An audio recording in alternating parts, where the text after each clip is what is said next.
Nice. Ayan. Sobrang ganda. Napaka premium. Woo! Walang ka-effort.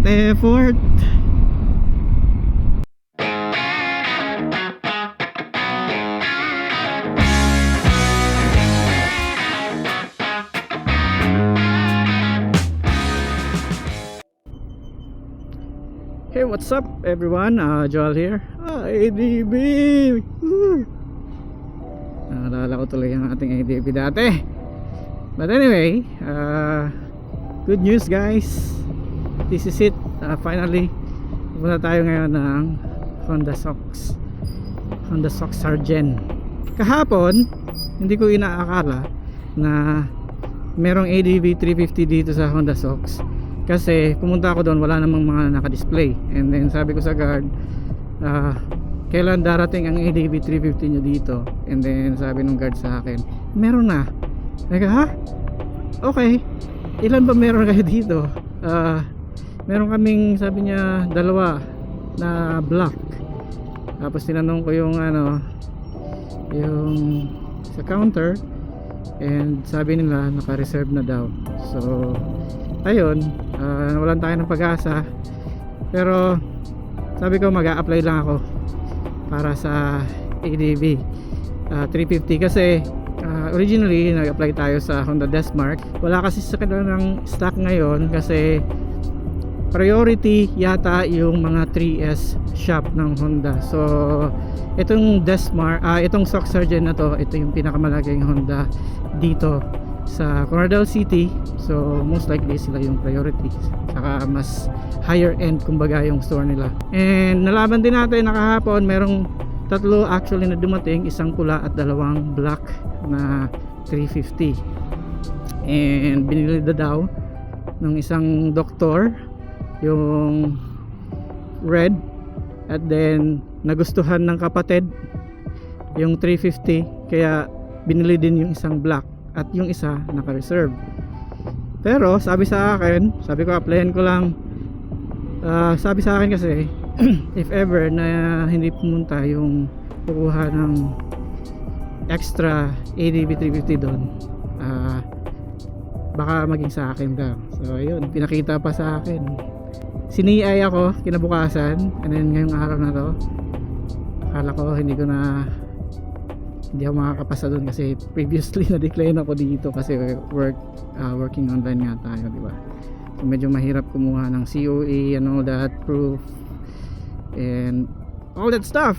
But to make the story short, finally we are going to Honda Sox Sargent.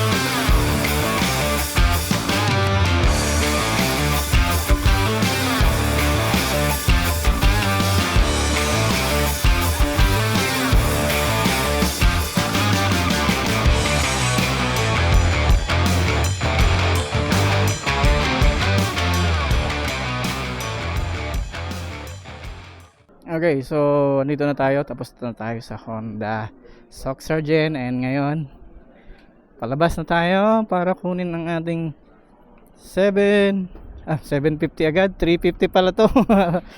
350.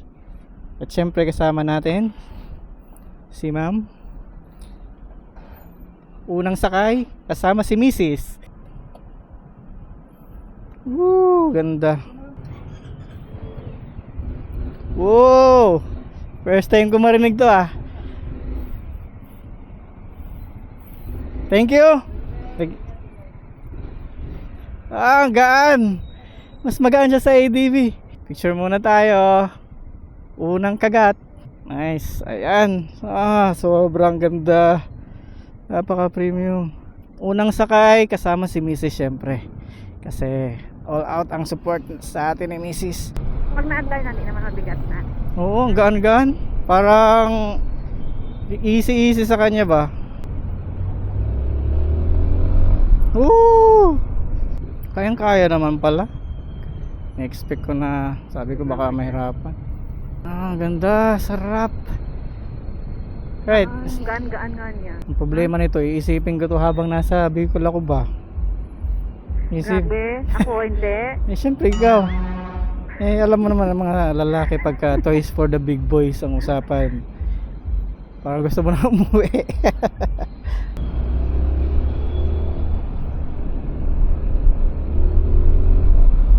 Woo! Sarap. Okay, so we're trying here dito sa Liko Lake, sa may Lantaw. Paakyat to ng konti at liko-liko. Titingnan natin yung performance. So sarap. Walang ka-effort. Holy shit. Ang pito lang talagang unang first impression, yung pito hindi ko kailangan ko pa titingnan para magamit. Medyo nakatago siya as the usual na mabilis lang mapindot. Ito parang asan bang pindutan dito? Yun ang impression dito sa first na ganda. Saka solid, tingnan mo, solid na solid ang takbo niya. Although ano siya, medyo maalog dito, kapit na kapit pa rin yung gulong sa kalsada. Mas okay nga performance niya sa 160. Talaga naman syempre expected kasi doble ang horsepower niya sa 160. Pero yung ganda kasi talaga ng kapit ng gulong niya, saka yung effortless na pag-akyat, walang problema dito sa 350. Worth it, solid. Ito lang, yung pipito ako, hahanapin ko muna yung button para magamit. Hindi kagaya sa 160 na nakapangkapa mo na. Siguro kailangan ko lang mag-adjust ng konti para doon. So nakababa yung windscreen natin. Subukan natin mamaya na i-akyat yung ating windscreen. Woo! Grabe. Solid. Oh, ito lang ang ang cute ng kanyang busina para sa ang laking motoran, cute.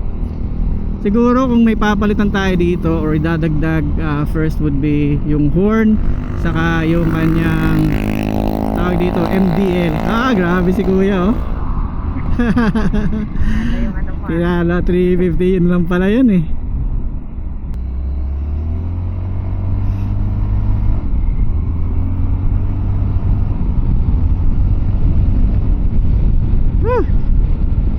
Sarap! Oh, ang sarap din ng lagayan ng paa dito. Tingnan natin yung experience with the windshield up. Let's go. Oh, okay, maganda rin yung nakataas yung windshield. Yung hangin, ang cute lang ng aking busina, pero ang laki niya. Mas maganda pang busina ko sa ADB 160 ko. Akala ko maliit yung upuan ay yung lagayan ng paa dito sa unahan. Okay din naman pala. Kasyang pa ko. Akala ko mas malaki yung sa 160. So hump test tayo. Ang tataas dito ng humps. Yep. Okay, walang problema. Ayun sa kanya may problema siya. Walang problema sa humps. Itong pinakamataas sa sayad. Hindi sumayad. Very good. All good. Sarap ng bagong bike. Mag-aaral tayo dito. Pastil for 2 years. Oh, grabe. Power. Sarap. Okay, so yes, so far pauwi na kami. So far so good naman ang ADV 350, comparing kung galing ka sa 160 kagaya natin. Talagang ibang iba yung experience. Ang taas pag nakasakay ka. Parang nasa ewan, parang big bike. Tsaka yung handling niya mas maganda versus the 160. And also of course napaka smooth ng power. Akala ko mabibigitan ako, wala naman palang problema. So yes, that's my first impression with this 350. I guess abangan nyo na lang yung mga in-depth natin na mga review about the 350 in the coming days. For now, ito lang yon kasi medyo na-overwhelm pa tayo sa kanyang power. Saka ito nga pala yung kanyang signal light. Sobrang ayan, yung signal light niya parang naka-on lang na steady. Tingnan mo, nakikita nyo dyan. Yan ang ginawang bago ng Honda. Saka ang gustong gusto ko dito is kapag nagto-turn tayo, nag-auto cancel na talaga yung turn signal light. So maganda to sa mga makakalimutin. Meron akong kilala, hindi ko napapangalanan na si Cap Jasper. palaging nakakalimutan yung kanyang signal light. So Cap Jasper, ano pa inaantay mo? Ito na yon. Pag nakalimutan mo, ito i-demo natin yun. Naka-right, magra-right tayo. Okay, kakalimutan ko na yan. Hindi ko na kailangan patayin. Ayan, namatay na, di ba? So yes, that's it for this video today. Thank you so much guys for watching. Once again, this is Joel. If you are interested in motorcycle related contents, travel and gadgets, please make sure to subscribe to this channel. Thank you. I'll see you again on the next one. Bye.